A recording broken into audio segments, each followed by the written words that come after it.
Ada perilaku suami menjadi kasar dan punya reaksi cepat yang negatif itu kadang tidak serta-merta.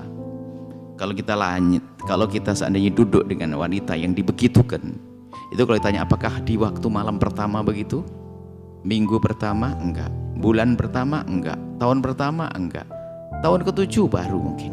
Nah, itu bisa jadi berubahnya suami itu karena berubahnya sang istri.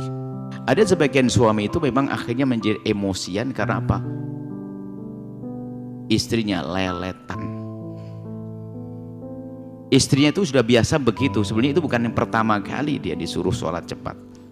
Jadi mungkin ada aja banyak alasan. Memang model ada sebagian wanita, bukan Anda. Ada sebagian wanita begitu.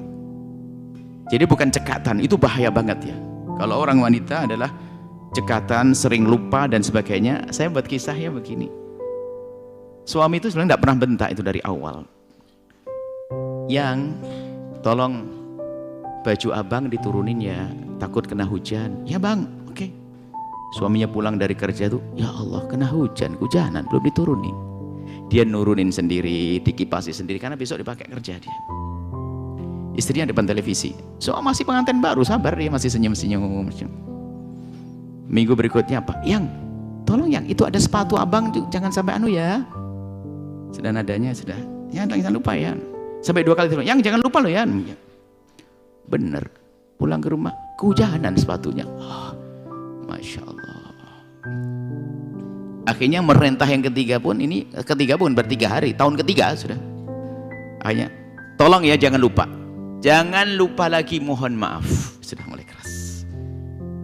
Gara-gara si lelet tadi. Si ini awas hati-hati. Kadang-kadang hal sepele menjadi sebab. Semula nggak akan begitu, cuman apa? Karena mungkin bagi sebagian orang nggak berarti karena dia punya baju banyak. Tapi ini mungkin dia bajunya itu atau baju yang sudah direncanakan mau dipakai. Maka peka cekatan itu penting. Suami sama istri. Istri itu nggak pernah marah-marah, sudah biasa saja.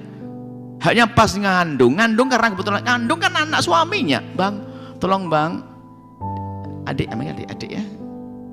Nah kalau adik pengen itu beliin apa itu makanan kampung di pasar itu loh gitu, apa namanya agak breget ya, apa namanya licak kayak bahasa Jawa kayak pokoknya gitulah. Tahu-taunya apa, suaminya pulang, aduh yang lupa nggak enak, sudah cemberut istrinya, lupa. Padahal dia ngeliat ke pasar, bukan lupa, dia malas dia karena udah motor lagi enak kenceng kan, biasa begitu lagi kenceng, padahal Masya Allah demi anak yang di dalam perutnya, demi istrinya. Besok masih sabar, bang jangan lupa lo bang, kan setiap lewat situ, iya oke. Kebetulan pas agak krimis sedikit, sudah krimis sedikit aja, demi cinta nggak mau. Udah mulai cemberutnya kuat istri itu. Akhirnya setiap hari sudah nggak mau pesan nasi. Percuma, saya tidak minta mobil, tidak minta ini, hanya minta klepon. Mulai. Jadi perhatian itu penting, biarpun hal sepele, hamba Allah. Saya tidak ngerti apa yang terjadi sebelum ini tadi, sampai lempar sapu, serem banget lempar sapu, lempar duit itu, lempar duit aja nggak enak. Lempar sapu, Anda dikasih duit 10 juta, dilempar ke mulut, sakit muka, sakit juga. Bukan begitu hamba. Jadi kita perlu koreksi, apa yang menjadikan suami Anda begitu? Mungkin Anda yang super lelet, bukan lelet, ekstra lelet, eksekutif kan leletnya itu. Eksekutif kan cepat mundur. Ada sebagian perempuan begitu, nggak peduli, cuek dan sehingga suami datang masih lapar, suaminya masih sampai bikin mie sendiri, klotak. Sudah begitu, Masya Allah. Innalillah. Saya tidak tahu, yang jelas suami yang main lempar begitu adalah nggak benar. Suami hebat itu tidak akan memukul istrinya biarpun layak dipukul, karena dia punya kendali. Jangan dipukul, kalau enggak kembalikan ke orang tuanya. Kenapa harus pakai pukul Anda ini? Ini laki-laki pengecut, berani tinjunya sama istrinya. Sama di luar mah penakut dia, ke bawah Palestina mah gemeteran dia. Ini bukan begitu. Tidak, jangan main pukul dan lempar dan sebagainya. Alhamdulillah Allah menolong saya. Tadi ada apa katanya? Ada, kena halang pintu, Masya Allah. Jadi nggak boleh seperti itu, hai suami. Pakai pukul, apalagi urusan masalah sholat. Hanya merindukan sholat berjamaah saja, kadang-kadang marah-marah. Istri begitu, marah-marah karena suaminya belum sholat berjamaah. Yang penting sholat dulu, hai hamba Allah, baru bertahap pelan-pelan. Anda harus membedakan hal yang wajib sama tidak wajib. Kemudian juga dalam mengingatkan pun perlu dengan cara yang baik. Jadi suami marah itu mungkin ya, itu bukan pertama kali mengingatkan, yang ayo sholat yuk. Mungkin ada tambahannya, bukan Anda tidak cerita saja, yang ayo sholat, abang mau berangkat loh, telat. Abang berjanji nggak mau sholat sendiri loh ya. Iya Pak, masih asik. Ntar sekalian matiin ini. Sekalian matiin HP, sekalian ini mau ditutup loh, hamba sambil mau matikan HP itu WhatsApp masih baca. Ini sekalian mau dimatikan, sekalian. Langsung aja, assalamualaikum, sholat selesai. Pakai nanti dulu sekalian, apalah, ada apa itu semuanya. Langsung televisi baik suami, sholat. Mungkin ya gara-gara model begitu tuh akhirnya apa? Suami masih nahan. Kalau dia orangnya keimannya kuat bisa bertahan betul. Kalau enggak meledak lempar jadi sapu, panci, sendok.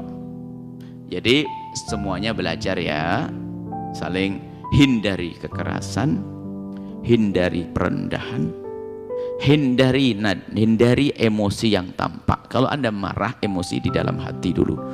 Sampai diremul qadhiminal qaidha, menahan emosi dengan orang luar saja bisa, kenapa dengan istri nggak bisa?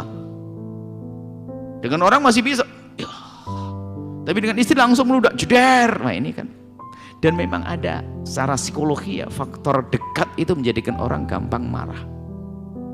Biarpun itu salah, saya mohon maaf pada anak-anak Bu yang dekat-dekat santri-santri, kadang karena dekat tuh saya marahnya juga cepat meledak tuh.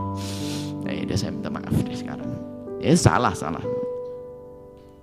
tetap nggak baik. Jadi semuanya belajar deh ya. Dari sisi lain, istri jangan menjadi istri yang lelet seperti itu. Suami pun juga demikian. Ada pesan-pesan sederhana. Kalau pun tidak bisa, minta maaf. Di tempatnya minta maaf. Yang ini gerimis ini, abang jadi mampir enggak? Istri bisa, Anda nggak usah bang, tapi dia terhormati. Biarpun nggak ada kleponnya, seneng bang. Daripada kehujanan, mending nggak usah makan klepon, nggak apa-apa. Tapi yang jadi masalah lupa. Nggak bawa, mana kleponnya? Nggak ada. Klepon 3.000 aja. Ini buat anakmu nih. Waduh, bisa marah. Ada jadi emosi itu terpicu karena kita kurang peduli. Semoga indah setelah ini ya. Suami semakin indah, jangan begitu main sapu ya. Kemudian istri juga harus semakin kuat pengabdiannya. Indah. Kita tidak sampai pada kesimpulan gimana kalau ternyata seperti itu. Kalau memang semuanya zalim, jangan dilanjutkan. Ini kok indah. Yang ngukur Anda. Suami nggak ada apa-apa, Anda nggak ada salah, kok zalim main lempar begitu. Kalau memang suami begitu, Anda berhak untuk mengajukan cerai. Tapi hidup kan begitu, hidup Anda membangun dong. Ada suami dengan kekurangannya, kita menyempurnakan dong, kan gitu. Cuman Islam kan memberikan solusi, tapi jangan solusi terakhir langsung diambil, dikit-dikit cerai. Enggak. Bahkan dalam hidup ada kebahagiaan, bahagia, keindahan. Di situ ada hidup itu dengan penuh kesabaran, naik pangkat. Ada dalam pasang hidup ada pengorbanan, semuanya ada maknanya masing-masing. Jadi jangan hanya bahagia tok, akan tapi di situ ada kesabaran juga. Nah, sabar itu adalah untuk mengimbangi pasangan Anda yang sama dengan Anda. Jika Anda pernah tersulut emosi Anda, suami Anda juga suatu ketika begitu. Anda emosi bisa. Ini ada di saat kita harus pengorbanan, berkorban. Tapi kalau semua diarahkan kepada makna cinta, pengorbanan demi yang dicintai akan menjadi indah. Semula tidak indah. Kesabaran demi yang dicintai akan indah. Semuanya begitu sebetulnya keindahnya. Jadi nggak ada sampai ngelempar kalau sungguh nggak akan sampai ada lempar sapu dan lempar piring dan sebagainya. Semoga indah semuanya. Semua indah, bahagia dunia akhirat.